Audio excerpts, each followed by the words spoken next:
चुन चुन करके कंस भेजता है राक्षसों को और भगवान यहां थमक देते हैं। अरिष्टासुर को भेजा है, भगवान ने उसका भी उद्धार किया है। केसी आया है, अब की बार कंस से केसी ने कहा कि मुझे भेजो, हमारी और कृष्ण की बराबरी है, वो भी है कृष्णचंद्र हिंदी का और हम हैं अंग्रेजी के केसी। तो के माने कृष्ण, सी माने चंद्र, तो वही कृष्णचंद्र और हम भी कृष्णचंद्र, तो हमारी और उसकी लड़ाई अच्छी रहेगी। और जब आया तो फिर उसको जो मजा चखाया मेरे प्रभु ने, रक्त की उल्टी करता हुआ आंख बाहर निकल गई और गोविंदाय नमो नमः। देखो वृंदावन वालों को एक रोग लगा है, और ये रोग जब संसार में किसी व्यक्ति को लग जाता ना, फिर वो ठीक नहीं होता। ये कौन रोग है? ये कृष्ण प्रेम का रोग है, इसकी कोई दवा ही नहीं है। एक संत लिख रहे हैं, उसने नस देखी हमारी, किसी वैद्य ने नस पकड़ के देखा, उसने नस देखी हमारी तो बीमार लिख दिया कि तुम बीमार हो। तो हमने पूछा कि कौन सा रोग है भाई? रोग हमने पूछा तो वृंदावन से प्यार लिख दिया। कर्जदार रहेंगे हम उम्र भर उस वैद्य का जिसने दवा में राधे कृष्ण का नाम लिख दिया। अगर आपको भी रोग लगा है और रोग को मिटाना चाहते हो तो बस एक मीठी दवा है, होम्योपैथिक, 2-2 गोली 1-1 घंटे पे चूसते जाओ और रोग समूल खत्म हो जाएगा, नष्ट हो जाएगा। तो हम लोग कृष्ण चंद्र से प्यार कर रहे हैं, और ये कथा भी बड़ी प्यार से लतपत है, ओतप्रोत है। केसी गया, नारद जी ने जाकर के मंत्र फूंक दिया कंस को कि 8वां जो पुत्र था वसुदेव ने उठा करके नंद के घर में छोड़ दिया, वो 8वां काल कृष्ण है, कृष्ण है, कृष्ण है। तुरंत खड्ग म्यान से निकाला, दौड़ पड़ा। कहां जा रहे हो? बोले वसुदेव को पहले मौत के घाट उतारा हूं। बोले पागल मत बनो, अगर तुमने वसुदेव को मार दिया और कृष्ण कहीं भाग गया तो फिर क्या करोगे? तो क्या करें गुरुदेव? बोले पहले कृष्ण को मार दो, बाद में वसुदेव को मार देना कौन मना कर रहा है? लेकिन बोले चुन चुन के जिसको भेजता हूं वो वापस ही नहीं आते। बोले तुम चुन चुन के भेजते हो, मार रहा है, तुम एक काम करो, उसको बुला के यहां तुम मार दो। कैसे? बोले तुम्हारे पास एक धनुष है, उसका यज्ञ मेला करो और अपना रथ भेज दो, अक्रूर को भेज दो, उनके साथ आने में कोई मनाही नहीं होगी और उनके साथ कृष्ण आएंगे। यहीं किसी गली में धमक देना, कोई जानेगा नहीं, लोग ही जानेंगे कि मेला में भागदौड़ हो गई, इसी में ये दुर्घटना हो गई, और बाद में जांच बैठा देना कि हम ये बहुत बड़ा जांच एक समिति बना के बैठा रहे हैं, और बाद में कहना भाई कि इसमें कुछ निकला ही नहीं, बात हो जाएगी खत्म। बोलिए भक्तवत्सल भगवान की जय हो। आप लोग डिस्टर्ब नहीं करेंगे, ये गोपियां हैं वृंदावन की, ये जहां बैठना चाहें बैठने देंगे, आप उन्हें तकलीफ नहीं देंगे। आप आराम से बैठ जाओ, ठीक से बैठ जाओ, बोल दो ठीक से बैठ जाए, समय लगेगा भाई, थोड़ा पहले आ गई, थोड़ी देर में भेजे। बोलिए भक्तवत्सल भगवान की। तुरंत नारद जी महाराज वहां से आए हैं भगवान कृष्ण के पास, रोने लगे, कब मारोगे उस पापी कंस को? भगवान ने मौन स्वीकृति दी है और नारद जी महाराज चले गए हो। उधर अक्रूर जी चले हैं। अभी तक क्रूरों को भेजा था कंस ने, इसलिए सब मारे गए। भगवान क्रूर के साथ नहीं आते हैं, भगवान स्वीकार करते हैं तो अक्रूर को ही स्वीकार करते हैं। जब तक जीवन में क्रूरता है तब तक भगवान नहीं मिलते। आज नारद जी ने जाकर के सूचना दी कि आप मारोगे परसों, सारी सूचना बताई। आप यहां से जाएंगे मथुरा, मथुरा से द्वारिका, और बीच में गुरु जी कहां पढ़ने जाएंगे, सारी चर्चा सुना दी है। मैं संक्षेप में थोड़ा निवेदन कर रहा हूं। और जैसे ही नारद जी गए, आज मेरे प्रभु अपने कक्ष में जा रहे हैं तो उनके आंखों में आंसू है। क्यों? कि परसों में इस वृंदावन को छोड़ करके जाने वाला हूं। जिस माता ने मुझे इतना दुलार किया है, इतना प्यार किया है, एक दिन भी ऐसा बीता नहीं है कि मेरी मां मेरे बिना रही हो। एक दिन मैं अपने पिता के पास सो गया तो मेरी मां रोने लगी, पूरी रात रोती रही, मुझे अपनी मां के पास आना पड़ा। और कृष्ण स्वयं से कह रहे हैं, कृष्ण तू जा रहा है, तेरे जाने के बाद वृंदावन वासियों की क्या हालत होगी। एक गऊ ऐसी है जो घास नहीं खाती बिना कृष्ण को देखे। उन गोपियों का क्या होगा, मेरी राधा का क्या होगा, मेरी मां का क्या होगा।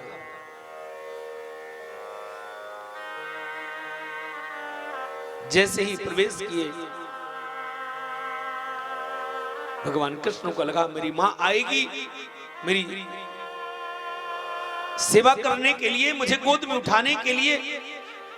उस मां को मैं क्या कहूं, जिस माता ने मुझे इतना लाड दुलार दिया है, 11 वर्ष तक जिसने मुझे अपनी छाती से चिपका करके रखा है। मेरे जाने के बाद जब उसे पता चलेगा कि मैं उसका बेटा नहीं हूं तो मेरी माता को कितना दुख होगा, कितना कष्ट होगा। ये दृश्य देखा है माता यशोदा ने, कृष्ण के आंखों में आंसू। पहली बार माता यशोदा ने अपने पुत्र के आंखों में आंसू देखा है। दौड़ पड़ी है, अंक में उठा लिया, लाला क्या हुआ, क्यों तू रो रहा है। भगवान कृष्ण की इच्छा हुई कि मैं माता के अंग से लिपट करके खूब रो लूं, लेकिन सोचा कि अगर मैं ऐसे रोने का प्रयास किया तो मेरी माता और दुखी हो जाएगी।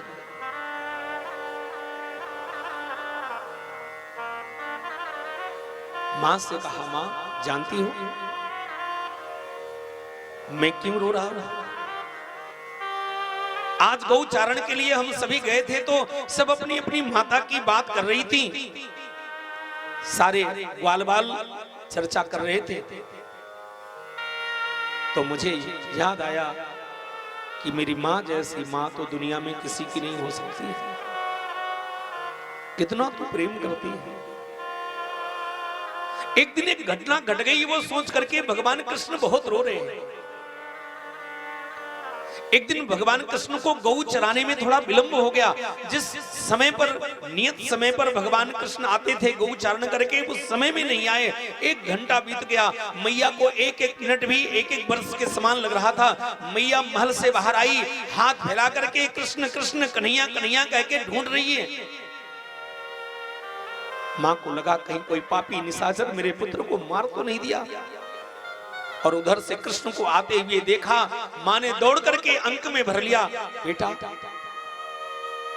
तू गौ चारण करके जब आता है तो नियत समय पर आया कर, तू जब विलंब कर देता है तब तो मेरा हृदय अपना स्थान छोड़ देता है। अरे कृष्ण, जो मां 1 घंटा विलंब हो जाने पर ये कहती थी कि उसका हृदय जगत छोड़ देता है, और जब तू जाएगा और जाने के बाद फिर वृंदावन नहीं आएगा तो फिर माता का हृदय। आज भगवान ने ठीक से भोजन नहीं किया हो। मैया ने पूछा, लाला क्या बात है। बेचारी उस माता को ये पता नहीं है कि क्या अनहोनी होने वाली है। मानो इस वृंदावन के ऊपर एक बिजली गिरने वाली है, वज्रपात होने वाला है। मैया बिल्कुल अनभज्ञ है। सुखदेव भगवान वर्णन करते हैं, हे परीक्षित, पूरी रात भगवान न सो सके। मैया जब सो गई तब मैया को बैठ करके निहार रहे हैं, आंखों से आंसू बहा रहे हैं, और मन ही मन कहा, मां तूने जो प्रेम दिया है उस प्रेम का मैं कोई मोल नहीं दे सकता। मैं आजीवन तुम्हारा ऋणी रहूंगा मां। इस कृष्ण को मैं तेरे हाथ जोड़ता हूं, मुझे क्षमा कर दे। पर माता को पता नहीं है कि कल क्या होने वाला है। दूसरा दिन प्रातः काल की बेला आई। कलेऊ करने के बाद भगवान कृष्ण अपने ग्वाल मंडली के साथ चले हैं और जैसे ही विदा किया है मैया ने पूजा की थाली उठाई है पूजा करने के लिए। जैसे ही मंदिर की तरफ आई है हाथ से थाली छूट गई, गिर गई नीचे। क्यों? क्योंकि अक्रूर जी रथ लेकर के चल पड़े हैं कृष्ण को ले जाने के लिए। जैसे ही हाथ से थाली छूटी है मैया घबरा गई, मंदिर में आई, पछाड़ खा के गिर गई। हे गोविंद, हे स्वामी, हे मेरे प्राण वल्लभ, अगर कोई अलाय बलाय हो तो मुझे लग जाए, लेकिन मेरे कृष्ण को कुछ न हो। अगर संसार में कोई प्रेमी है और प्रेम का संबंध संसार में है तो केवल वो एक मां ही है। थोड़ा ये लोग जो बात कर रहे हैं या तो उनको हटा दो और या तो इनसे बोल दो थोड़ी शांति से, और या तो कहो हम छलांग लगा के आगे चले जाएं।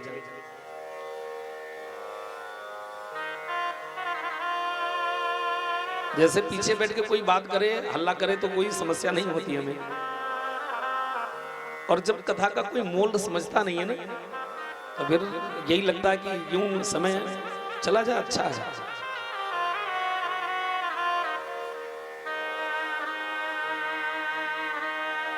अगर आप न सुनना चाहें तो फिर हम सीधे चलें विवाह में, पर हर चीज का माहौल होता है।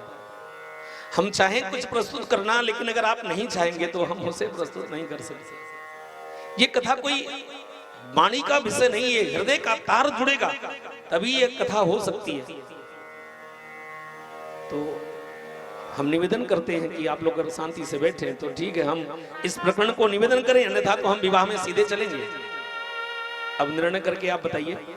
पहले भी हमने निवेदन किया कि थोड़ी सावधानी की आवश्यकता है, और आप महत्व नहीं देंगे कथा को तो फिर हमारे कहने से तो कोई मतलब नहीं है।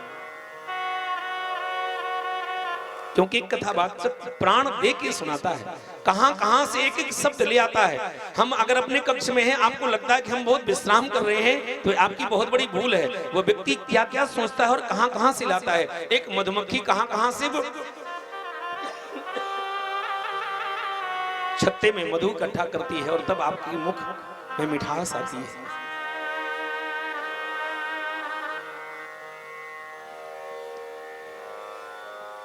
मैं निवेदन कर रहा था कि संसार में अगर कोई संबंध है तो केवल और केवल माता का संबंध सच्चा है। एक माँ अपने बच्चे की परवरिश करती है, पालन करती है, लेकिन बदले में वो अपने पुत्र से कुछ भी नहीं चाहती है। और पिता ही क्यों ना हो, वो अपने पुत्र से जरूर अपेक्षा रखता है। आज कृष्ण को इतनी पीड़ा है, और सच है, अगर हमने सच्चे हृदय से भगवान को प्रेम किया है, जितना हम प्रेम करते हैं, जितना हम अपने कृष्ण के लिए रोते हैं, उससे ज्यादा मेरा कृष्ण हमारे लिए रोता है। अगर हमें कोई तकलीफ होती है, हमें कोई पीड़ा होती है। आज मेरे प्रभु गौचारण को तो गए हैं, मैया पूजा के लिए गई है, अक्रूर जी रथ लेकर के आ रही हैं। ये तीन स्थितियां एक साथ निर्माण हो रही है और मैया पछाड़ खा के गिरी है मंदिर में। हे विधाता, अगर कोई बिजली गिरने वाली हो तो मेरे ऊपर गिर जा, लेकिन मेरे कृष्ण के ऊपर, मेरे कृष्ण का कुछ नहीं होना चाहिए। आज गौचारण को गए हैं मेरे प्रभु, आज बड़े शांत है, चंचलता उनकी चली गई। मधुमंगल ने पूछा, च्योरे लाला आज कहाँ रहो, तो इतना उदास क्यों है? कन्हैया ने कहा, लाला अगर हमें किसी कार्यवश हमें बाहर जाना हो तो तुम लोग हमारे बिना रह लोगे? इतना सुनते ही मधुमंगल ने मुख पर हाथ रख दिया, लाला ये तूने कैसे सोच लिया कि हम तुम्हारे बिना जीवित रहेंगे? कन्हैया ऐसा मत बोल, अशुभ मत बोल, हमारा जीवन ही कृष्ण है और कृष्ण नहीं है तो हम कहां, हम तुम्हारे बिना नहीं रह सकते।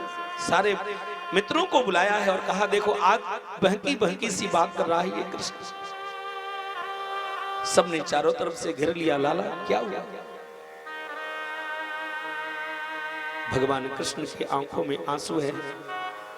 आज कोई खेल नहीं हुआ हो, आज किसी के चेहरे पर मुस्कुराहट नहीं है। सभी गौचारण करके आए हैं, गोपियां छत से निहार रही हैं अपने गोविंद को। वो घुघराले बाल, वो लंबी बुझा, वो कृष्ण, वो मुस्कुराता हुआ कृष्ण, इतराता हुआ, इठलाता हुआ कृष्ण। लेकिन आज मौन कृष्ण, ऊपर नजर भी नहीं उठाई है। कृष्ण ने सोचा कि अगर मैंने नजर उठाई और गोपी को देख करके मेरे आंखों में आंसू आ गए तो समस्या बढ़ जाएगी। मौन होकर के घर आए हैं, मैया ने गोद में बिठाया है, वैद्य को बुलाया है, नाड़ी देखा है वैद्य ने, लेकिन कोई रोग नहीं है। मां ने कहा बेटा क्या हुआ? पानी पियोगे, जलपान करोगे, माखन ले आए? कन्हैया ने मना कर दिया। आज इस वृंदावन की अंतिम रात है। जिस तरह से एक भक्त भगवान को चाहता है, ठीक उसी तरह से एक भगवान भी भक्त को वैसे ही प्रेम करते हैं। ये यथा माम प्रपद्यन्ते तांस तथैव भजाम्यहम्, भगवान की वाणी है। और आज सायंकाल की बेला हुई है, सुबह के चले हुए अक्रूर जी शाम को वापस आए हैं। किम मया चरितम भद्रम किम तप्तम परमम तपः, मैंने अपने जीवन में कौन सी पूजा करी, कौन सा ऐसा पाठ किया जो मैं प्रभु का आज दर्शन करूंगा। और समाधि में खड़े हो जाते बैल, ये घोड़े वैसे खड़े रह जाते, घास खाते। जब उनकी समाधि टूटती फिर घोड़ों को हाँकते हैं। सुबह के चले हुए 10 किलोमीटर में उन्हें शाम हो गई और गौत होने के लिए दोनों भाई गौशाला की तरफ आ रहे थे। अक्रूर जी को देखा है, दौड़ पड़े हैं। अक्रूर जी भी चरणों में गिरने के लिए दौड़े, लेकिन उससे पहले ही दोनों भाइयों ने चरणों में प्रणाम किया है और अंगुली पकड़ ली। दोनों भाइयों ने अक्रूर काका आए, अक्रूर काका आए और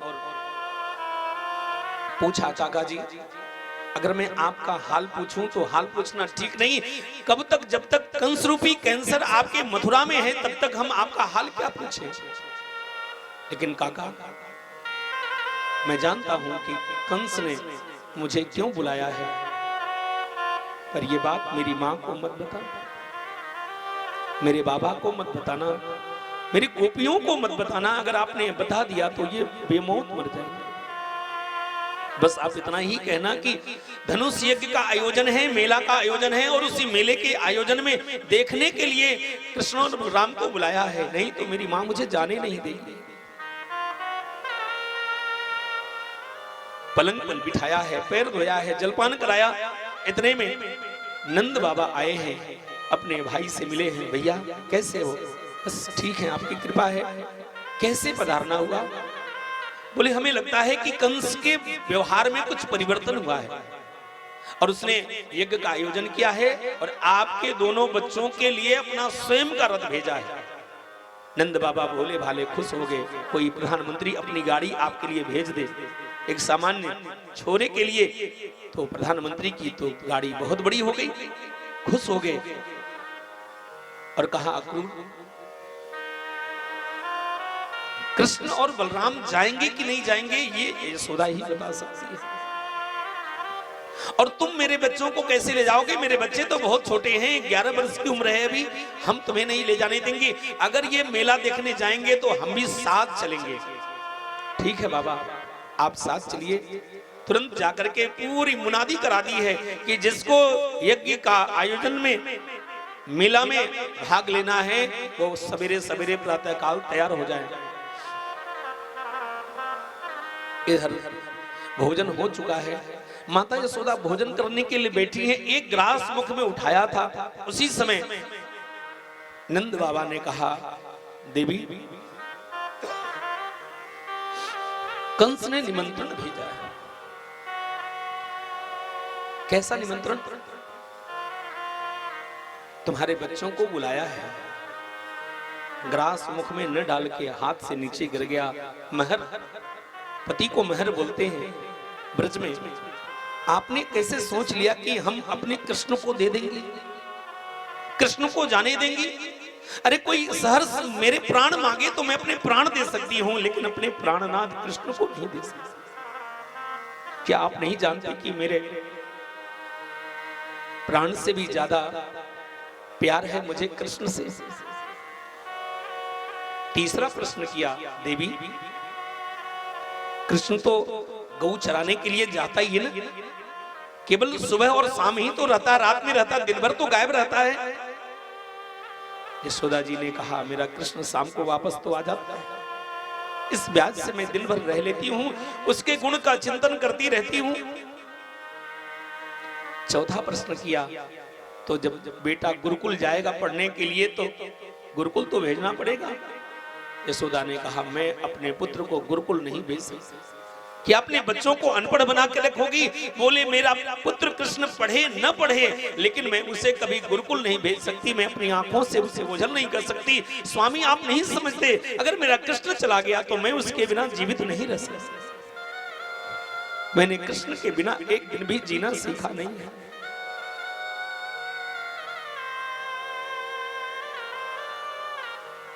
मुझे नींद नहीं आई, मैं कृष्ण के बिना सो नहीं सकती। एक ऐसा प्रश्न नंद बाबा ने कर दिया कि माता यशोदा शांत हो गई।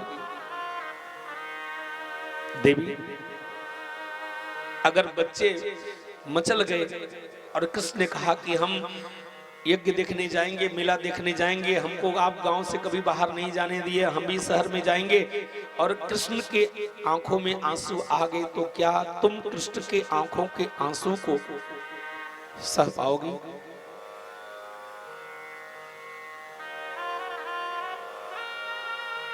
अचानक यशोदा मां विचार करने लगी कि सच है, मैं कृष्ण की आंखों में आंसू नहीं देख सकती। और 2 दिन पहले कहा भी था कृष्ण से कि कृष्ण तुम रोना नहीं, मैं तेरे आंसू बर्दाश्त नहीं कर सकती बेटा, अगर तुमने मेरे आंखों के सामने रो दिया तो मैं तेरे सामने प्राण छोड़ दूंगी। अब सोचिए उस वृंदावन की क्या परिस्थिति रही होगी जब भगवान कृष्ण चले होंगे। कितना करुण है, इसको वाणी से व्यक्त किया नहीं जा सकता, इसे तो केवल अनुभव किया जा सकता है। मैया ने विचार करना चाहा, उसी समय कृष्ण और बलराम आए, दोनों मैया के कंधे को पकड़ के लटक गए। मैया मैया, हम मेला देखने जाएंगे, मेला देखने जाएंगे, मेला देखने जाएंगे, तुम कभी बाहर नहीं जाने देती, केवल गौ चरवाती हो, हम मेला देखने जाएंगे। मैया ने कहा, अच्छा चुप रहो, फिर हम चलेंगे तो दिखा के लाएंगे। बोले नहीं नहीं, हम तो कल ही जाएंगे, मैया अगर नहीं जाने दोगी तो हम यहीं नीचे गिर करके रोने लगेंगे। मैया ने तुरंत उठाया, बेटा चुप हो जा, लेकिन एक बात बता, तू आएगा कब? भगवान ने कहा, एक दिन जाएंगे, एक दिन रहेंगे और एक दिन वापस आ जाएंगे। कृष्ण भी जाना नहीं चाहते, लेकिन उनका कर्म उन्हें पुकार रहा है। भगवान कृष्ण ने मां को समझाया, मां भोली भाली समझ गई कि ठीक कह रहा है, ये जाएगा 3 दिन रहेगा तो 3 दिन के खाने की व्यवस्था और पाथे रास्ते का मार्ग का जो व्यय है, भोजन है, उसकी भी तो व्यवस्था करनी होगी। मैया जग करके कई पकवान बना रही है, बन करके जैसे तैयार हुए सब पैक करके रख दिया। इसी समय दरवाजे पर दस्तक हुई। कौन है इतनी रात को? तकरीबन 2 बज रहे होंगे। दरवाजा खोला तो अक्रूर जी खड़े थे। अक्रूर, क्या बात है देवर जी? बोले, भाभी एक बात मुझे आपसे कहनी है। देवकी भाभी ने मुझे एक संदेश दिया था, मैं चाहता नहीं हूं कि वो संदेश मैं आपको दूं, लेकिन मैं विवश हूं। देवकी भाभी ने कहा था कि ये संदेश जाकर के तुम जरूर दे देना। कौन सा संदेश? भाभी, जो मैं संदेश देने जा रहा हूं, इसको सुनने से पहले आप अपने हृदय पर पत्थर रख लेना, शायद आप इसे सह न सके। ऐसी कौन सी बात है देवर जी, अक्रूर जी की आंखों में आंसू आ गए। भाभी मां, जिस कृष्ण को तुम अपना पुत्र मानती हो, ये कृष्ण तुम्हारा नहीं है। इतना सुनते ही जैसे किसी ने गोली मार दिया हो। क्रोध आ गया यशोदा मां को। अरे देवर जी, अगर ये बात कोई दूसरा कहता तो मैं उसकी जीभ खींच लेती। तुमने इतनी बड़ी गाली दी, ये मेरा बेटा नहीं है। अरे जिसको मैंने अपने घर में 9 महीने धारण किया, मैंने जिसको पैदा किया, जिसको मैंने 11 वर्ष से पालते चली आ रही हूं, वो मेरा बेटा नहीं है, तो फिर किसका है? अक्रूर जी ने कहा, भाभी जो सच है उसको झुटलाया नहीं जा सकता। क्या सच है? बोली, ये पुत्र देवकी का है, आपको बेटी हुई थी और वसुदेव जी ने आकर के अपने पुत्र को यहां सुला दिया और आपकी बेटी को ले जाकर के कंस के हाथ में थमा दिया। इतना सुनते ही माता पछाड़ खा करके पृथ्वी पर गिर गई। अरे अक्रूर, जो सूचना तो 11 वर्ष के बाद दे रहा है, यही सूचना तुमको पहले देनी चाहिए थी। अगर ये बालक आया और उसी समय मुझे सूचना मिल गई होती कि बलराम की तरह से ये कृष्ण भी वसुदेव और देवकी का बेटा है, तो आज जो मुझे पीड़ा हो रही है, आज जो मुझे कष्ट हो रहा है, आज जो वेदना हो रही है, अक्रूर, ये वेदना मुझे नहीं होती। मैंने इस कृष्ण को अपना मान लिया। अब जानते हो, आपका कोई बेटा हो और पहली बार पढ़ने के लिए 2-4 हजार किलोमीटर दूर चला जाए और वो बच्चा भी जाता है तो मां के लगता है जैसे प्राण जा रहे हैं। और कृष्ण जैसा पुत्र जिसे इतने दुलार से, इतने प्यार से पाला है, वो पुत्र आज छोड़ करके चला जाएगा, तो वो भी बेटा मेरा नहीं है। आंखों से अश्रुपात होने लगे, धाड़ मार के रोने लगी। हे विधाता, ये तूने क्या किया? ये सुनने से पहले तूने मेरे प्राण क्यों नहीं ले लिए? मैं जी करके भी क्या करूंगी? मेरे भाग्य में इतना सुंदर पुत्र कहां था? मैं तो बांझ की बांझ रह गई। दूसरे के पुत्र को ही मैंने अपना पुत्र मान लिया। इधर पूरे ब्रजवासियों को पता चला है, गोपियों को पता चला है कि कोई रथ लेकर के आया है और हमारे प्राण धन को लेकर के जाना चाहता है। कौन है? पता चला अक्रूर है। सारी गोपियां अपने कक्ष में केवल रो रही है। अरे हमने क्या सोचा था और क्या हो गया? अहो विधातस तब न क्वचिदया संयोज मैत्र्या प्रणयेन देहिना तांसा कृतार्थान विमुनं च पार्थकम् विक्रीडितं तेर भक्चेष्टितं यथा। पूरी रात रोते रोते बीत गई।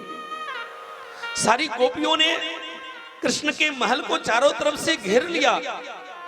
अरे राम जी इतने सीधे साधे थे, लेकिन अपने अवधवासियों को तमसा नदी पर सोते सोते छोड़ करके चले गए। वो इतने सीधे साधे थे। और ये उद्यमी है, चंचल है, अगर कहीं रात में ही चला गया तो हम उसका अंतिम दर्शन भी नहीं कर पाएंगे। अपने घर को छोड़ करके महल को घेर लिया है, लेकिन कृष्ण एक बार भी बाहर नहीं आए। गोपियों ने सोचा अगर बाहर आएंगे तो हम उन्हें उलाहना देंगी, कहेंगी कि शर्म नहीं आती। अगर इस तरह से छोड़ करके जाना ही था तो फिर तुमने हमसे प्रेम क्यों किया? प्रेम की परिभाषा क्या है? एक प्रेमी अपने प्रेम को प्राप्त करने के लिए कुछ भी करने को राजी रहता है। पूरा वृंदावन आंसुओं में मानो डूब गया। एक गोपी ने कहा कि कल जैसे ही रथ पर बैठ के जाएंगे हम सामने लेट जाएंगी। और कहेंगी कि अगर जाना है तो मेरे ऊपर रथ लेकर के जाओ, जब तक हम जीवित हैं कृष्ण हम तुम्हें जाने नहीं देंगे। एक ने कहा अपने घर के बांधव भी तो होंगे, अपने कुल की मर्यादा तोड़ोगी? बोले जब कृष्ण ही नहीं रहेंगे तो हम मर्यादा लेकर के करेंगे भी क्या? प्रातः काल की बेला हुई है, भगवान कृष्ण से एक बार फिर पूछा है माता यशोदा ने कि बेटा आओगे ना? कृष्ण ने कहा हाँ मां मैं आऊंगा। यशोदा मां ने सोचा भले ही ये बेटा देवकी का है, लेकिन अगर इसने कह दिया कि मैं आऊंगा तो फिर इसको देवकी नहीं रोक सकती। अगर इसे तनिक भी मेरे प्यार की याद होगी, मेरे पालन पोषण की याद होगी तो मेरा कृष्ण मुझे जरूर आएगा मिलने। सहसा मां ने मान लिया, लेकिन अंदर से डर रही है, भय से आक्रांत है कि कहीं देवकी ने इस बच्चे को आने नहीं दिया तो देवकी को मैं क्या कहूंगा? अरे यशोदा तेरे भाग्य में ऐसा पुत्र नहीं लिखा था। माता को प्रणाम किया है और जैसे ही कृष्ण और बलराम बाहर निकले हैं, राजमार्ग पर अक्रूर जी रथ पर लेकर के चलने वाले हैं, ये दृश्य देखा है माता यशोदा ने तो पछाड़ खा के नीचे गिरी, कृष्ण कृष्ण करते हुए अरे मेरे कृष्ण को रोको, अरे कोई, लेकिन कौन सुनने वाला है? लेकिन कोई कुछ नहीं बोलता, सब लोग केवल आंसू बहा रहे हैं। विदाई का जो अवसर होता है साहब, जो चाहे बेटी की विदाई हो चाहे ठाकुर की विदाई हो, बहुत कष्ट देता है। मन है व्याकुल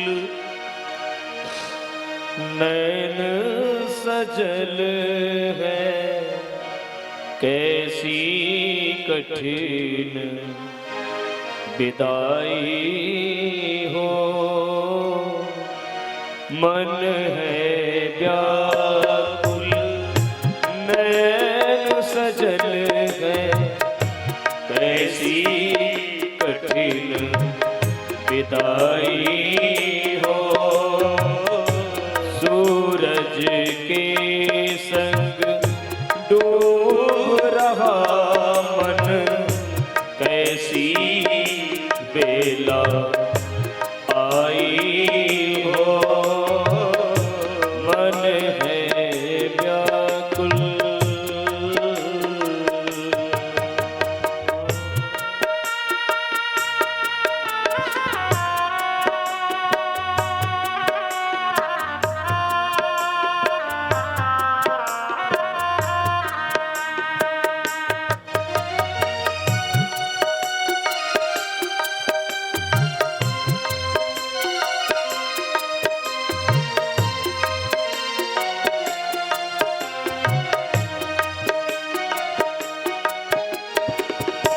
कृष्ण की बातें, कृष्ण की लीला, जाए ना बिसराई हो। कृष्ण की बातें, कृष्ण की लीला, जाए ना बिसराई हो। बाबा बाबा की वहाँ प्रतिध्वनि प्रतिपल पड़े सुनाई हो। मन है व्याकुल नैन सजल है, कैसी कठिन विदाई हो। मन है व्याकुल।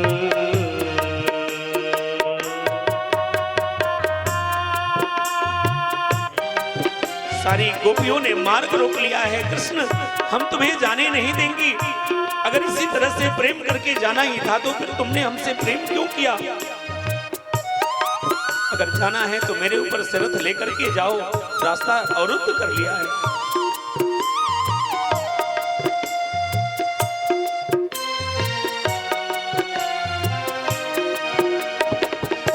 कड़वे विष से भी ये बढ़कर कड़वी ये सच्चाई हो। कड़वे विष से भी ये बढ़कर कड़वी ये सच्चाई हो। जिसके मोह में सब कुछ भूला, जिसके मोह में सब कुछ भूला, थी वह वस्तु पराई हो।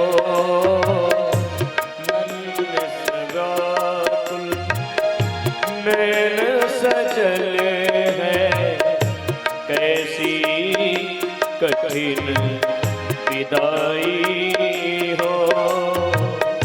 सूरज के संग डूब रहा मन, कैसी बेला आई हो। मन है व्याकुल नैन सजल है कैसी कठिन विदाई हो। मन है व्याकुल। गोपियां कहती हैं जिसके मोह में हमने पूरी दुनिया को भुला दिया,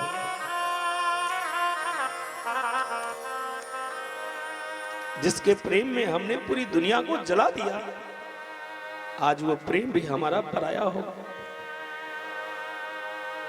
कोई व्यक्ति जगत के सहारे जीता है और कोई जगदीश के सहारे जीता है।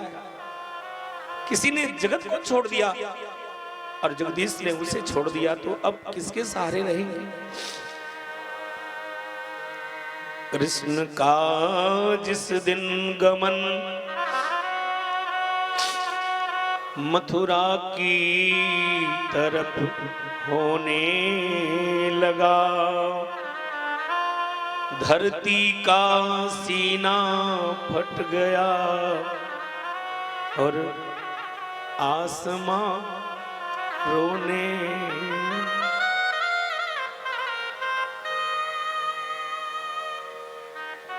गोपियों ने कहा, कन्हैया तू जा रहा है,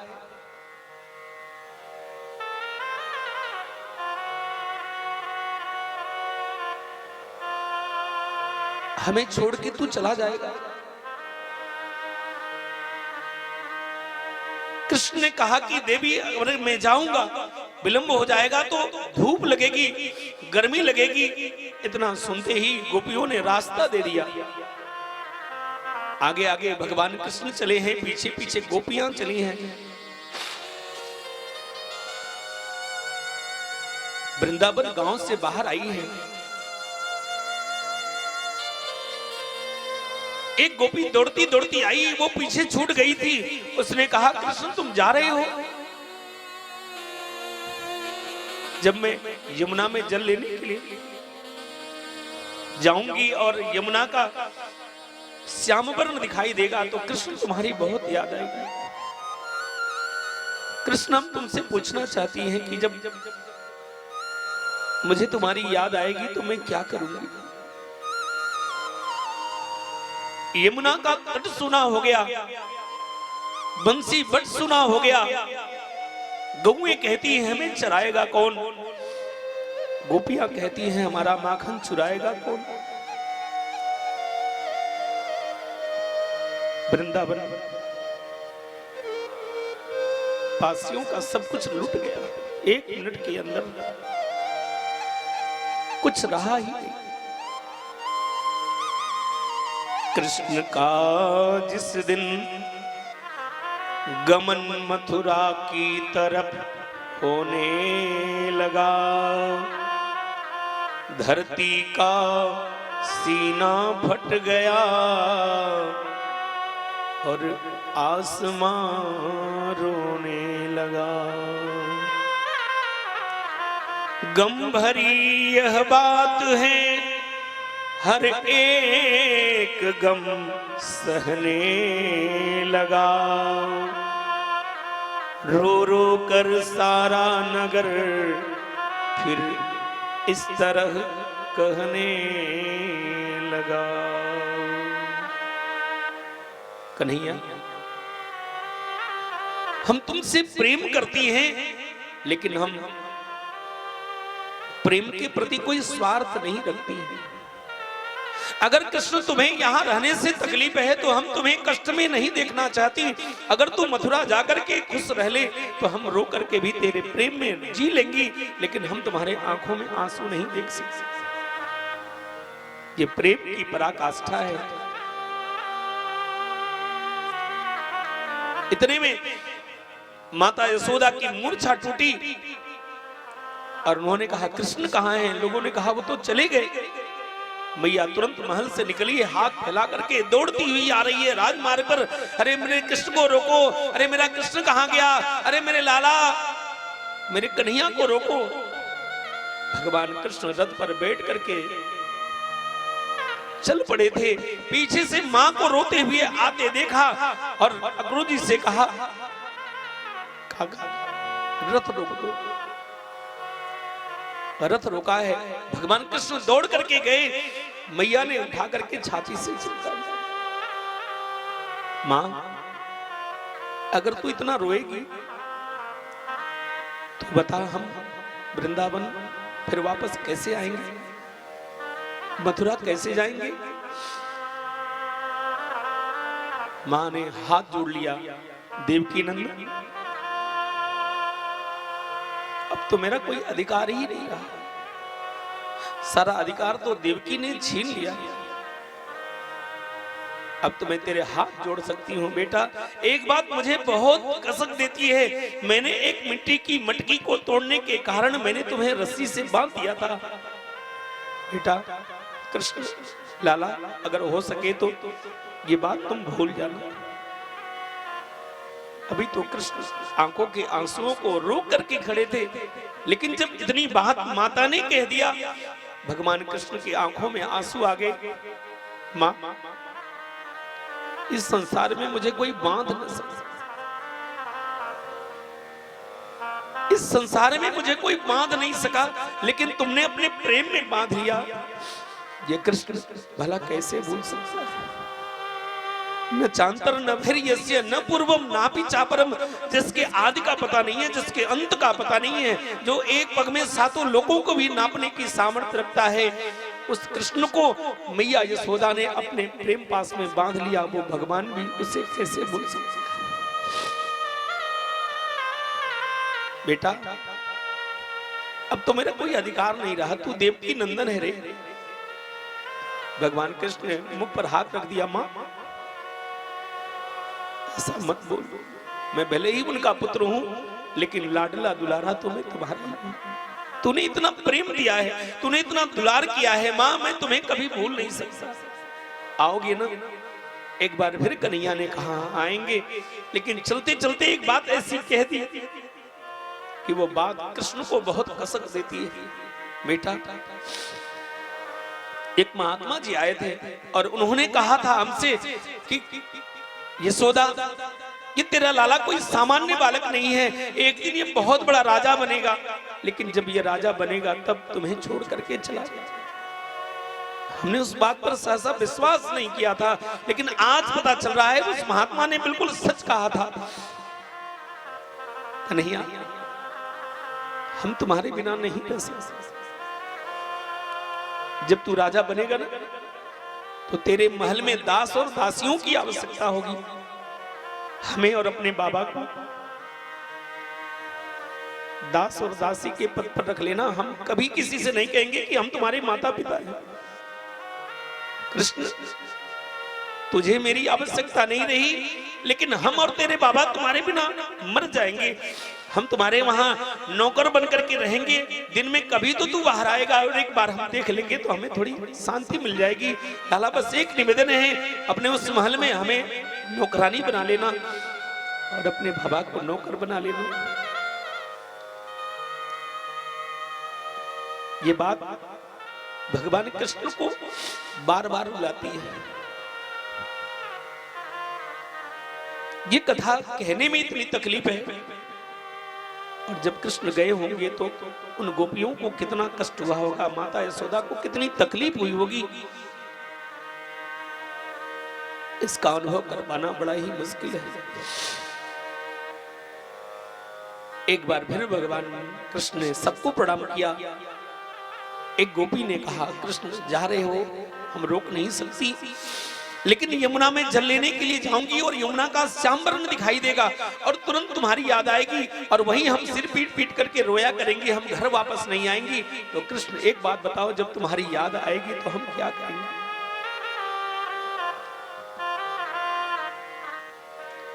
राधा रानी गुमसुम बैठी थी। राधा रानी के पास पहुंचे हैं, देवी अभी हम परित्राणाय साधु नाम का कार्य कर रहे थे, अब विनाशाय च दुष्कृताम का कार्य करना है। अब तक हमने बंसी बजाई थी, अब हम शंख बजाएंगे। हमारे और तुम्हारे प्रेम की निशानी ये बंसी है, ये बंसी मैं तुम्हें दे करके जा रहा हूं। राधा, तूने जो प्यार दिया है उसके बदले में तुम्हारे ऋण को चुका नहीं सकता। एक बार मुझे जाने की अनुमति दे दो। राधा रानी गुमसुम बैठी हैं, वो कुछ कह भी नहीं सकती, लेकिन कई बार जब कहा, राधा रानी ने कहा, स्वामी, स्वामी को एक सेविका क्या कहे? अगर आप जा रहे हैं, मैं ये कह दूं कि राधा आपके बिना जीवित नहीं रह सकती, तो पूरी दुनिया वाले यही कहेंगे कि राधा ने कृष्ण को अपने प्रेम पास में बांध करके रखा। अगर मैं आपसे ये कहूं कि स्वामी आप चले जाओ, तो मैं सोच नहीं पा रही हूं कि आपके जाने के बाद मैं कैसे जीवित रहूंगी। रो कहीं जो तो अमंगल होय, प्रेमन से जो कहे प्रिय जाइए, जो कहीं जाय तो प्रभुता, जो कछु न कहे तो स्नेह न साई। आपने तो मुझे कहीं का नहीं छोड़ा, आप जा रहे हो, हम आपको रोक नहीं सकती, लेकिन स्वामी आपके बिना जीवन बहुत कठिन है। मैं आपसे एक प्रश्न पूछती हूं कि आप आओगे कब?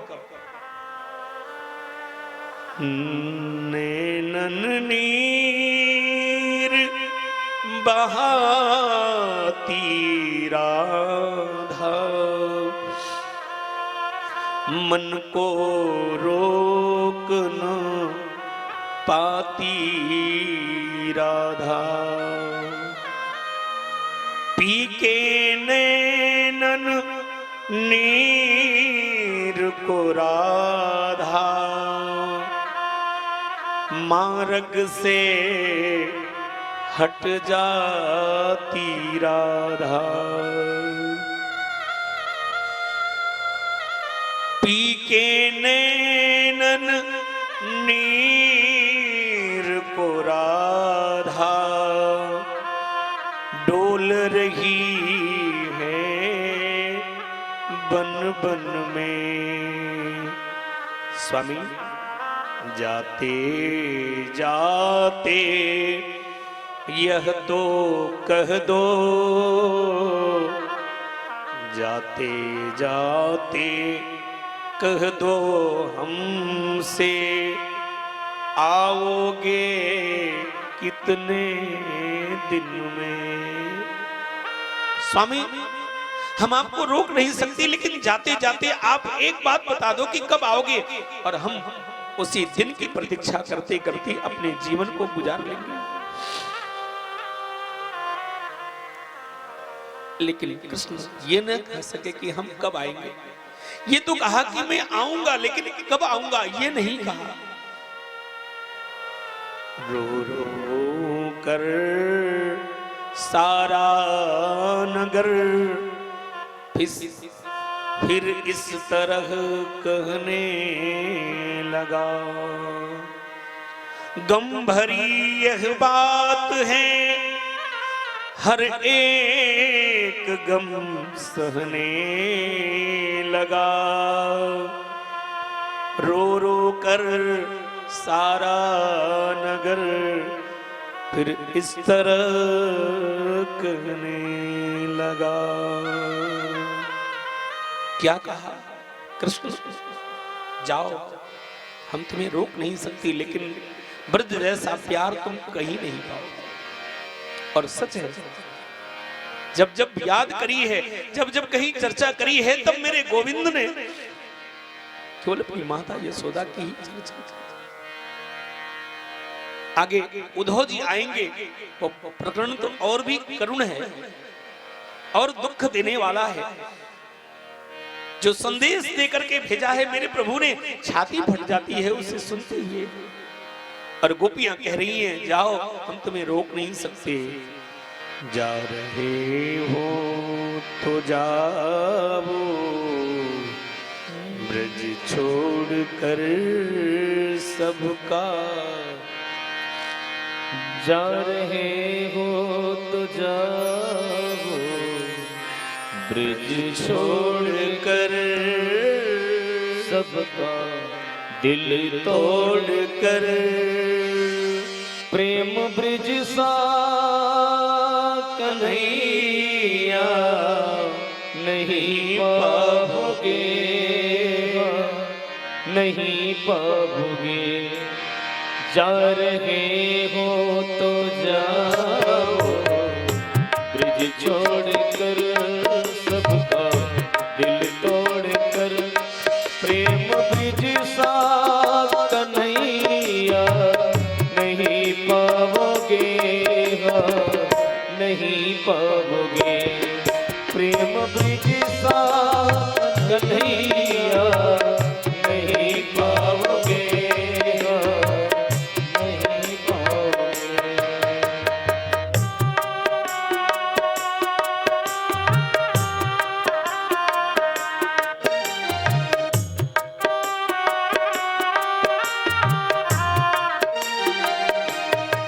ये लताए कदम्ब की डालियां तेरे बचपन की साथी सावरिया।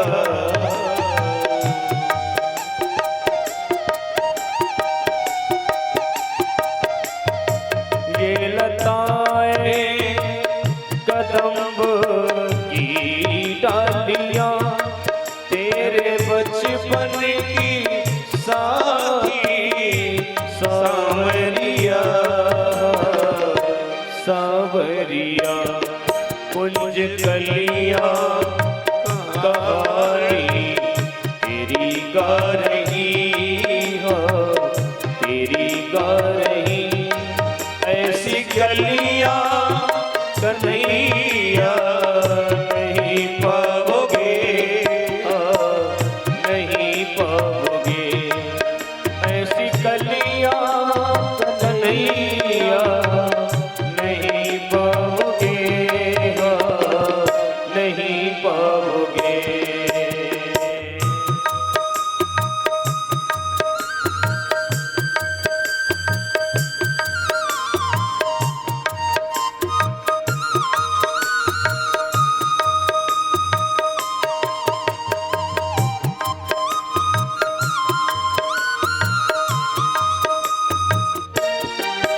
कृष्ण,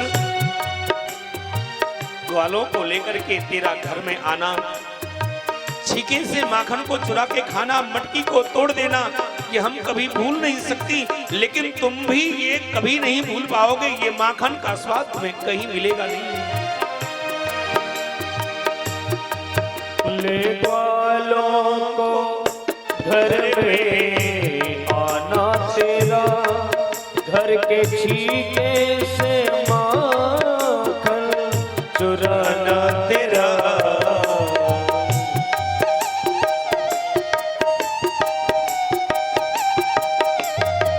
ले ग्वालों को घर में आना तेरा, घर के छीके से माखन चुराना तेरा।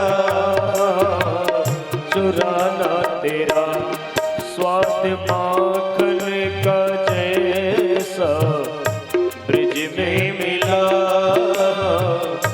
ब्रिज में मिला ऐसा माखन कन्हैया नहीं पाओगे, नहीं पाओगे। जा रहे हो तो जाओ ब्रिज छोड़कर, सबका दिल तोड़कर। प्रेम ब्रिज सा कन्हैया नहीं पाओगे, नहीं पाओगे। ऐसा प्रेमी कन्हैया नहीं पाओगे, नहीं पाओगे।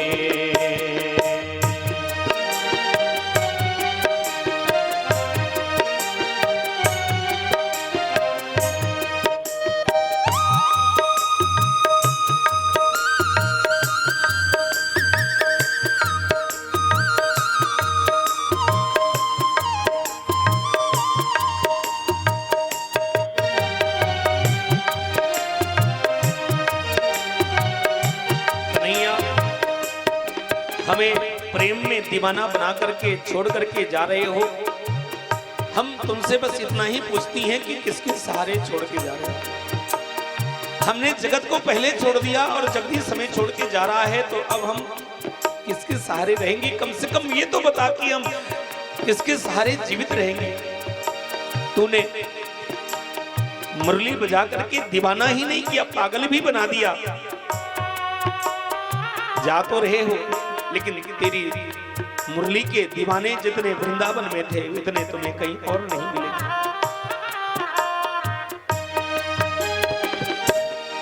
प्रेम करके दीवाना बना के हमें छोड़ जाते हो, किसके सहारे कहो।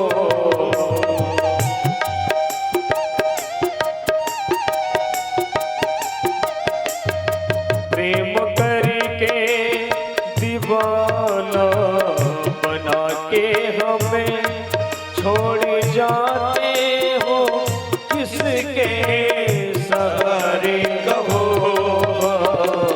सहारे कहो।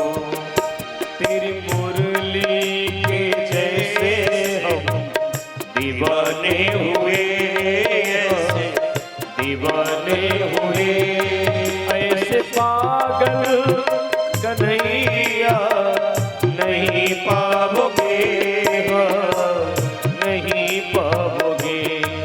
जा रहे हो तो जाओ ब्रिज छोड़कर, सबका दिल तोड़कर।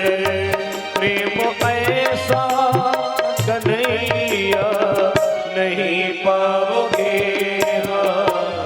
नहीं पाओगे। प्रेम ऐसा कन्हैया नहीं पाओगे, नहीं पाओगे, नहीं पाओगे, नहीं पाओगे। एवं ब्रुवाणा बिरहातुरावृषम्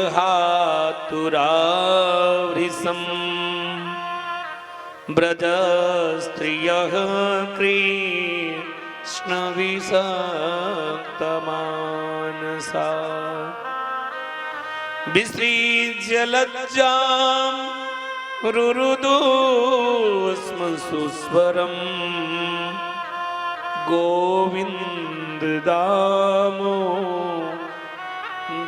माधवेति। लज्जाम विसृज्य, लज्जाम विसृज्य, लज्जा को छोड़ दिया है। रुरुदु सुस्वरम, स्वर से रोना शुरू कर दिया है। कृष्ण को चाह करके भी रोक न सकी, अपने प्रियतम को केवल जाते हुए देख सकती थी। कृष्ण जा रहे हैं, मैया को एक बार प्रणाम किया। मैया टुकुर टुकुर निहारती रही कृष्ण को, लेकिन ये विश्वास नहीं हुआ कि कृष्ण में छोड़ करके चला जाएगा। इतने प्यार से पाला था। एक बालक को एक माँ कितने दुलार से कितने प्यार से रखती है, वो एक माँ ही समझती है। माँ के अलावा इसे और कोई समझ नहीं सकता है। माँ को लगा कि कृष्ण आ जाएगा, लेकिन वो निर्दयी वापस नहीं आया। अब क्या हुआ? अब वो रथ दिखना बंद हो गया। फिर भी इनका विश्वास नहीं टूटा। इन्हें लगा कि कृष्ण जरूर आ जाएगा, लेकिन अब क्या? अब तो रथ नहीं दिख रहा, केवल रथ की ध्वजा दिख रही है। अब वो ध्वजा भी दिखनी बंद हो गई। फिर भी वो लोग खड़े हैं, केवल धूल उड़ रही है। शायद ये धूल समाप्त हो जाए, मेरा कृष्ण वापस आ जाए। यावद आलक्ष्यते केतुर यावद रेणुरथस्य च। अब तो धूल भी शांत हो गई है। सभी गोपियां खड़ी खड़ी उस रथ की तरफ निहार रही हैं, उस मार्ग को देख रही हैं, लेकिन अब तो कुछ भी नहीं दिख रहा है। वो रथ, वो ध्वजा, वो धूल सब शांत हो गई। माता बिना कुछ कहे धाम से नीचे गिर गई, मूर्छित हो गई। जैसे तैसे माता को संभाला है, उनकी मूर्छा टूटी है। गोपियों ने कहा, मैया अगर आप इतनी अधीर होंगी तो हमारा क्या होगा? दो ने भुजा को पकड़ करके अंदर लेके आई हैं। महल के अंदर जैसे प्रवेश करी हैं तो देखा उखल। उखल को देखते ही छटपटाने लगी। अरे ये निगोड़ी उखल। गोपी कुल्हाड़ी लेकर के आओ, मेरे हाथ काट दो। अब मैं हाथ रख करके क्या करूंगी? इन्हीं हाथों से मैंने अपने उस कोमल कृष्ण को रस्सी में बांधा था। ये उखल थी, अगर ये उखल नहीं रही होती तो शायद मैंने उसे बांधा नहीं होता। गोपी अब मैं जी करके क्या करूंगी? जब मेरा कृष्ण ही नहीं रहा तो अब मुझे किसके लिए जीना और क्यों जीना? अब मेरे दोनों हाथ काट दो। सुखदेव भगवान ने कहा कि अब वृंदावन में केवल एक ऋतु है, वर्षा ऋतु। जिसको देखो वही रो रहा है। यमुना का तट सूना हो गया। गौएं गौशाला से मुख कृष्ण की तरफ दिखा करके रो रही हैं। कन्हैया तुम जा रहे हो, चले गए तुम, कल से मुझे चराने के लिए कौन ले जाएगा? सुखदेव भगवान कहते हैं, यहां इतना कष्ट है कि ये वाणी से व्यक्त नहीं किया जा सकता। बस एक वाक्य में सुनो परीक्षित, वृंदावन अनाथ हो गया, इसका कोई नाथ नहीं रहा। सुखदेव भगवान परीक्षित की तरफ देखे तो परीक्षित इतना रो रहे हैं कि उनके वस्त्र भीग गए हैं। सारे संत महात्मा स्तब्ध हो गए इस दृश्य को देख करके, मानो उन्होंने कथा नहीं सुनी। लगता है कि ये दृश्य दिखाई दे रहा है कि भगवान कृष्ण जा रहे हैं। सारे महात्माओं को ऐसी प्रतीति हुई कि शायद कृष्ण हमें भी छोड़ करके चले जा रहे हैं और निर्दयी चला गया हो, उसे इतनी दया नहीं आई। और वृंदावन वापस लौट करके कृष्ण आए भी नहीं। इनका मिलन कुरुक्षेत्र में हुआ है। कल हम समय मिलेगा तो थोड़ा निवेदन करेंगे। कुरुक्षेत्र में जब सूर्य ग्रहण आया है, भगवान कृष्ण ने अपने पिता वसुदेव जी के लिए यज्ञ करवाया है। उसमें हस्तिनापुर से भी लोग आए हैं, द्वारिका से भी आए हैं और वृंदावन ब्रज से भी लोग आए हैं। वहां पर तीनों परिवारों का मिलन कराया है और वहां पर जो गोपियों का मिलन हुआ है, साहब छाती फट जाए, वो वर्णन किया जा नहीं सकता। ये दृश्य अक्रूर जी ने देखा कि मैं सोच रहा था कि मैं ही एक प्रेमी हूं, लेकिन इन गोपियों के सामने, इन वृंदावन वासियों के सामने तो मेरा प्रेम बिल्कुल फीका है। उनको संदेह था कि कहीं कंस मार न दे। स्नान किया है, यमुना जी में रूप का दर्शन कराया है। नंद बाबा ग्वाल बालों के साथ पहले ही वहां पहुंच चुके हैं और करुण कथा सुनाने के बाद फिर कोई कथा सुनाने की हिम्मत नहीं करती। लेकिन कथा की ऐसी स्थिति है, एक आंख से आंसू बहाओ और दूसरे आंख से गाना गाओ, क्योंकि एक तरफ भगवान का गमन हो रहा है और दूसरी तरफ भगवान के विवाहोत्सव का आयोजन होता है, तो बड़ी विषम परिस्थिति हो जाती है अपने आप को संभालना और फिर करुण से फिर वीर रस श्रृंगार रस की कथा करना।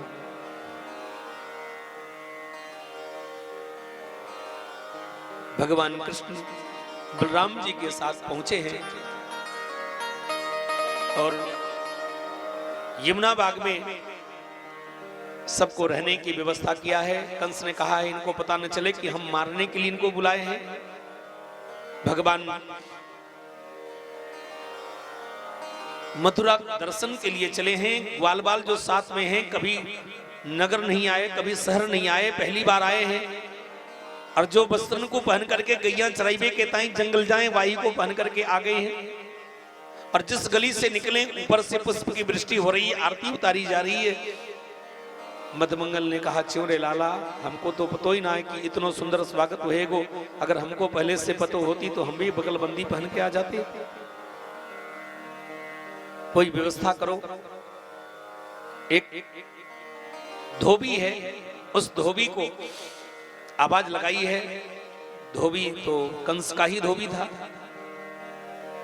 बहुत क्रोधी था, मारने के लिए दौड़ा। भगवान ने उसे एक थप्पड़ जड़ दिया, उसका सिर धड़ से अलग हो गया और जितने भी वस्त्र थे सब वस्त्र उठा करके अपने ग्वाल बालों में बांट दिया। छोटे छोटे ग्वाल बाल और बड़े बड़े वस्त्र। जब रोड पर चल रहे हैं तो बिना झाड़ू के रोड सफा हो रहा है, बाजू एक हाथ नीचे लटक रही है। बोले अब तो और बुरा लग रहा है, कृष्ण कुछ करो। एक दर्जी के घर गए हैं, दर्जी से ठीक कराया है। सुदामा नाम का माली है, माला पहने हैं, कुब्जा से चंदन लगवाया है और वहां से जाकर के धनुष का दर्शन किया है और धनुष को तोड़ दिया। ये सूचना जैसे महाराज कंस को मिली है कि धोबी को मार दिया, कुब्जा को दासी से रानी बना दिया, माली से माला पहन लिया, दर्जी से कपड़े ठीक करा लिए और एक दौड़ा दौड़ाया। बोले महाराज अनर्थ हो गया, उसने धनुष तोड़ दिया। अब तो घबराया कि अब तो आई मौत, क्योंकि ये धनुष तो गारंटी कार्ड था, इसे कोई तोड़ेगा नहीं और जो तोड़ेगा वो तुम्हें छोड़ेगा नहीं। सुखदेव भगवान वर्णन करते हैं भयाक्रांत हो गया, आई मौत ऐसा सोच करके रात्रि में नींद नहीं आ रही है। मुष्टिक और चाणूर ने समझाया महाराज आप इतने क्यों दुखी हो रहे हैं? अरे हमने तो व्यवस्था करी है, पहले कुबलिया पीठ हाथी मार देगा और अगर वहां से बच गया तो हम लोग रंगभूमि में मार देंगे, मल्लों के बीच में मर जाएगा। आप तनिक चिंता न करें। लेकिन उसको लगा कि अब मैं बचूंगा नहीं। रात्रि में सोया तो देख रहा है मैं गधा पर बैठ करके दक्षिण दिशा की यात्रा कर रहा हूँ, घबरा के उठ गया। अरे मुश्रिक चाणूर पकड़ो, मारो उसे। किसको? बोले हाँ तो कोई नहीं है। बोले महाराज आप बेकार में परेशान हो रहे हैं। दूसरा दिन आया है, भगवान कृष्ण सोच रहे हैं कि पहले इस पापी को मार दूं, फिर माता पिता को मैं मुक्त कराऊंगा जेल से, नाना जी को काल कोठरी से बाहर निकालूंगा। दूसरे दिन जैसे ही सवेरे भगवान अपने भैया के साथ निकले हैं, वैसे ही कुबलिया पीठ हाथी को आगे कर दिया है, मदिरा पिला करके मदमस्त कर दिया है। कुबलिया पीठ के महावत से कहा कि अपने हाथी को हटा लो, नहीं तो मैं यम सदन भेज दूंगा तुम्हें भी और तुम्हारी इस हाथी को। अम्बष्ठ मार्गम नौ देहापक्रममाचिरम नो चेत सकुंजरम त्वाद्य नयामि यम सादनम। मैं इसे यम सदन भेज दूंगा। उसने तुरंत आसन लगाया, दौड़ पड़ा है हाथी मारने के लिए। उसने सोचा कि अपने दोनों दांत से इसे दबा दूंगा, मर जाएगा। लेकिन भगवान दांतों के बीच में छोटा सा रूप धारण कर लिए और जैसे दांत जमीन पर लगा है चिखाड़ करके पीछे आया है। दोनों भाइयों ने उसे मतवाला बना दिया। एक तरफ पूंछ की तरफ दाऊ भैया, एक तरफ भगवान कृष्ण। पूंछ खींचे तो इधर घूमे और फिर उधर घूमे तो पूंछ पकड़ करके भगवान कृष्ण उसको छकाएं और यूं करते हुए उसकी पूंछ को पकड़ करके यूं घुमाया है और घुमा करके जो ऊपर फेंका और नीचे जैसे गिरा तो उसके प्राण पे करू उड़ गए। उसके दांत उखाड़े और एक थमकुरा धमक दिया, महावत भी वही ढेर हो गया। दाऊ भैया ने कहा, लाला जब बाहर ऐसी व्यवस्था की है हमें मारने की, तो अंदर कैसी किया होगा, इसलिए सावधान। उसी हाथी के दांत को लेकर के दोनों भाई अंदर प्रवेश किए हैं। मुस्टिक और चारणों ने कहा, आप आ गए, स्वागत है आपका, लेकिन हमने सुना है तुम बहुत बड़े बलशाली हो, तो हम लोग थोड़ा मल्ल युद्ध करके महाराज को प्रसन्न करेंगे। भगवान कृष्ण ने कहा कि ठीक है, हम युद्ध करें, लेकिन युद्ध तो बराबरी में होनी चाहिए। तुम इतने बड़े बड़े और हम कहां 10-11 वर्ष के बालक। बोले, न बालो न किशोरस्तम, न तू बालक है न किशोर है, तुम्हारे लिए हम किन शब्दों का प्रयोग करें। ठीक उसी समय उस सभा में संपूर्ण मथुरावासी बैठे हैं, जिनकी जैसी भावना थी उसी रूप में भगवान का दर्शन किया है। किसी को लगा ये कामदेव है, किसी को लगा ये पुत्र है, किसी को लगा ये ब्रह्म है, किसी को लगा ये भगवान है। मल्लाराम मसनिर्नाम नरवरो स्त्रीणाम स्मरो मूर्तिमान, गोपानाम स्वजनो सताम चितुभुजाम, शास्ता स्वपित्रो शिशु। मृत्युर्भोजपते विराट विदुषाम तत्त्वं परम योगिनाम, वृष्णीनां परदेवतेति विदितो रज्ञं गतः साग्रजः। जिन लोगों ने जैसी भावना अपने मन में की थी, भगवान का दर्शन उसी रूप में हो रहा है। जिनकी रही भावना जैसी, रही भावना जैसी, जिनकी रही भावना जैसी, जिनके रही भावना जैसी, प्रभु मूर्ति तीन देखी तैसी, प्रभु मूरत तीन देखी तैसी, प्रभु मूरत तीन देखी तैसी। मल्लों को लगा कि ये कोई विशाल काय वाला आ गया, और भोजपति कंस को लगा आई मौत। मृत्यु और भोजपति दोनों भाइयों को मुष्टिक और चाणूर ने पकड़ लिया। चाणूर ने भगवान कृष्ण को और मुष्टिक ने बलराम जी को पकड़ा और कहा, न बालो न किशोरस्तम बलस्य बलिनाम बरह। तो बलियों का बलि है, इतने इतने राक्षस गए और तुमने सबको मार दिया और कहते हो तुम बालक हो।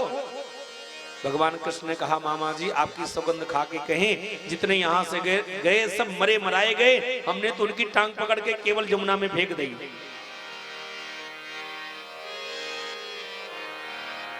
बोले, वो तो पता ही चल जाएगा, घबराओ नहीं। और दोनों ने युद्ध में ललकारा है। दोनों भाई रंगभूमि में ताल ठोक करके दौड़ पड़े हैं। दाऊ भैया ने एक मुक्का जैसे ही मुष्टिक को मारा, खून की उल्टी करने लगा, दूसरा मारने का अवसर ही नहीं आया, खत्म। और चाणूर को भगवान ने यूं हाथ में उठा के घुमाया और उठा करके चारों खाने ऐसे चित्त कर दिया तो उसके प्राण भी रिजाइन देके चले गए। जितने आए सबको धमकते चले गए। अब तो महाराज कंस घबरा गया, क्या करे। अरे मुस्टिक, अरे चाणूर कहां हो, पकड़ो मारो इसे। भगवान ने छलांग लगाई, 50 सीढ़ी ऊपर बैठा था अभिमानी कंस। एक बार में छलांग लगा के भगवान गए। अभी वो जब तक समझ पाता, भगवान ने कहा, मामा जी अब कोई बचा नहीं है आपकी सहायता के लिए, बस आप ही बचे हो।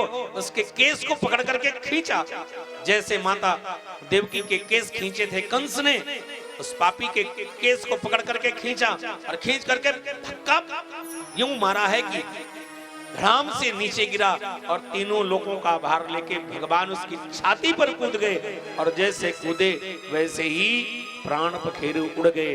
बोलिए भक्तवत्सल भगवान की जय हो। जब से कंस राजा बना तब से मथुरावासी कभी हंसे नहीं थे। सहसा किसी को विश्वास भी नहीं हुआ कि ये पापी मर गया। और तब भगवान ने उसकी टांग को पकड़ करके खींचा, घसीट करके इधर से उधर किया और जब घसीटा तो सिर एक तरफ लुढ़क गया और जब लुढ़क गया सबको पता चला कि ये मर गया है। चारों तरफ आनंद की लहर दौड़ पड़ी। भगवान श्री कृष्ण को नंद बाबा बैठे थे, आके छाती से लगा लिया, बेटा इतने बड़े बड़े पहलवानों को कैसे मार दिया? क्योंकि नंद बाबा यहाँ बैठे बैठे हनुमान जी से प्रार्थना कर रहे थे, हे बजरंगबली, अगर आपने मेरे बच्चों को बचा दिया तो 1.25 मन लड्डू घी में चकाचक बना करके आपको भोग लगाएंगे। लाला इतने बड़े बड़े पहलवानों को कैसे मार दिया तूने? बोले बाबा हमने नहीं मारा, हम तो वहां खड़े थे, हमने देखा कि एक बंदर आया बड़ा सा विशालकाय और इन सबको उठा उठा के मारना शुरू कर दिया। सो नंद बाबा को विश्वास हो गया कि आज बजरंगबली ने हमारी रक्षा करी। हे बजरंगबली, आपकी बहुत बड़ी कृपा है जो आपने मेरे नन्हे नन्हे बच्चों को बचा लिया। वहां से गए हैं, अपने माता पिता को मुक्त कराया है। आज माता देवकी ने 11 वर्ष के बालक को देखा है। जब बालक गया था तो 1 दिन का बच्चा था और लेट करके जैसे तैसे अपने पुत्र को दूध पिलाया था और दूध पिला करके भेजा था। लेकिन वसुदेव और देवकी तो हाथ जोड़ने लगे, ये तो तारनहार है। भगवान ने सोचा कि अगर इन्होंने मुझे भगवान मान लिया तो रस में भेद आ जाएगा, रस छिन्न भिन्न हो जाएगा। हम इन्हें माता पिता ही माने, ये हमें पुत्र माने, तभी ये उचित होगा। और भगवान ने कहा, बाबा आप हाथ जोड़ रहे हैं, मैं आपका वही अष्टम लाल कंस का काल आपका कृष्ण हूँ। मैया ने तुरंत छाती से चिपका लिया।